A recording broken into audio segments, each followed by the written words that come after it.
Sounds also formal, right? Pizza great. Okay, perfectly. Welcome to Rossi Pizza, right? As Chef already explained, actually, that initially Rossi Pizzeria and Rossi Trattoria was an idea in Macau, and then he wanted to have it here in City of Dreams, so we tried to make it happen somehow, and it all happened as well a little bit still during pandemic. So it was a challenging endeavor, I would say. All right, let me explain a little bit about Rossi Pizza. Now, this Rossi Pizza is very special, and especially the dough, right? You won't be able to taste this anywhere else in Manila, actually, as Chef already said as well. So you either can have this pizza in Rome, or you have it in City of Dreams. Yeah. Now, what is so special on this pizza dough? Now, this is a Roman pizza, Roman and not a Neapolitano right. pizza. So it's a little bit different, right? Yes. The Neapolitano pizza is a little bit more light, fluffy, whereby the Roman pizza is traditionally more crunchy and crispy.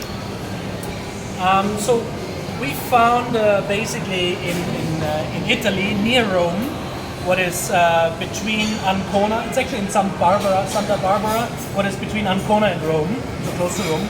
We found there a flour mill, what is already owned in the fourth generation. So basically their great-grandfather opened up this flour mill in 1901. So they're in the fourth generation, these are two brothers.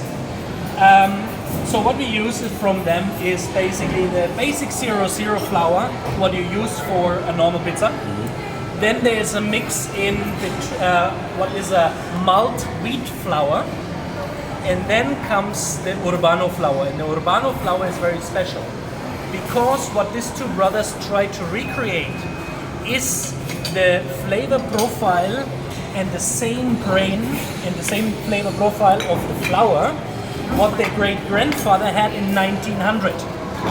So they've been, because they had a farm to the flour mill, additional to it, so they found some containers with very old grain inside, what they put out in the ground, try to regrow it and test it out. Of course, during the course of the last 100 years, through all this gene manipulation and getting the grain more resistant against pests, getting more yield and bigger and more.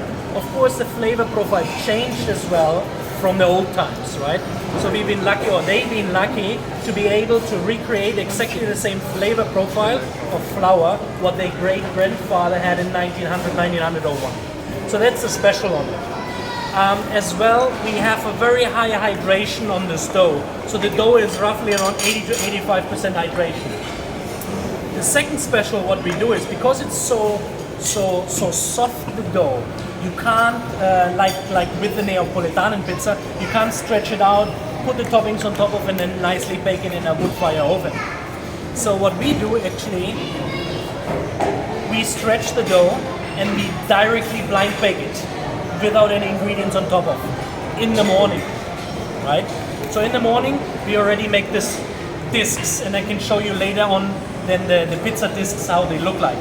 So when the service then comes, all we need to do is we take this already kind of pre-baked basis, put our toppings on top of, bake it up again in the oven very fast for 2 minutes only, and it's ready to go, right? So it saves us on time, it doesn't sacrifice the flavor, and it helps us as well with this high hydration and this kind of fermented dough taste. Also, the dough is 48 hours fermented. So I need to plan 48 hours in advance the batch, what I need to cook for today. When it's finished, right? So I can't last minute make something up with just normal yeast and so on. So that's the very special stuff on the pizza. And as well, you will find it in the flavor, in the crust, that it's completely different to any other pizzas you actually are comfortable or familiar with in the Philippines as well. Now we also have a very, very special oven, that's a Moretti Forni oven, what is not stone oven, wood fire oven, but it's a stone oven, but it's a complete electric oven, right? It's electric, but also is able to get up to 600 degrees. What is very important. And what is good is, so I basically can control the temperatures different in 3 different zones. So I can control the stone differently from the middle temperature and the top temperature. So that helps as well to get exactly the crust and the texture of the dough. Right? Food in Rossi is relatively simple, right? We have 10 pizzas, rather more on the basic pizzas, but something for everybody. So we have something for vegans, we have something for vegetarians, we have some stuff for meat replacements. What we use is actually TVP, textured vegetable protein, because I'm not really a fan of all these meat replacements like all this beef patty for the outside there. I'm not a fan of that, right? But I must say TVP, when you soak it with water, it's granule, it's soya bean based, and when you mix it then into flavor together, you have almost like a flavor like minced chicken, right? So it's pretty good actually to work with and easy to work with. So, and then of course the classical Diavola, we have the classical pizza margherita, my favorite, the capricciosa, where really everything is on top of, like from ham to artichokes to olives to onions to mushrooms, right? This is special.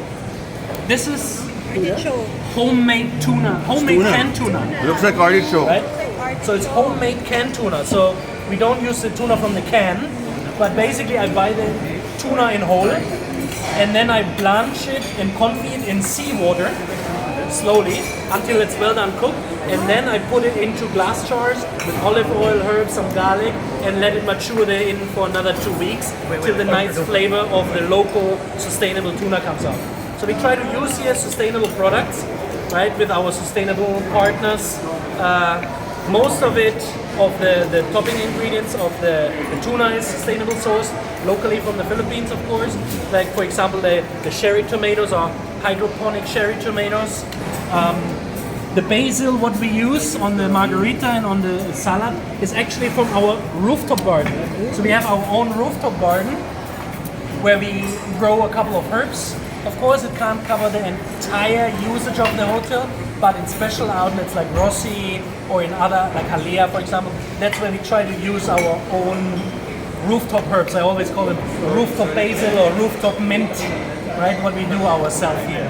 Because we have a lot of sustainability. Oh, my favorite here, the capricciosa. Okay, this is the one you created. Yes, exactly. Yeah. So on the original, actually, the capricciosa and the tuna is not on top of, but I just wanted to have it because I thought it's a great addition.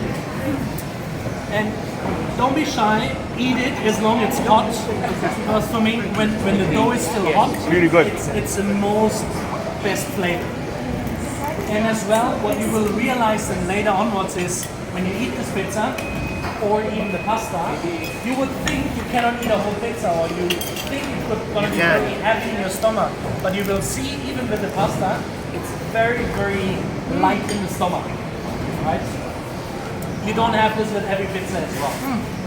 So that's on that. As I said, 10 pizzas we have on the menu. We have a couple of pastas, like 5 pastas on the menu. Now we use here the Checo because for me personally, the Checo is the best pasta what you can buy actually on the market. The only pasta what we do homemade is actually our ravioli. Yeah, the ravioli with a ricotta spinach filling and a cheese sauce and some mushrooms to it. What is one of our best sellers in the pasta. What's the green? Best sellers from the pizza is of course the all-time favorite quattro formaggi. Basil oil or And desserts we only have tiramisu and then our homemade gelato. Now currently we're still experimenting with the gelato and we don't have so many varieties yet because we want to have a very special paste from Italy called Aroma Italia, what we want to use, but unfortunately FDA accreditation and everything takes quite a long time. So hopefully maybe in April, May, in the beginning of second quarter 2023, we will be able to have a lot of varieties of really, really good quality homemade gelato. Delicious.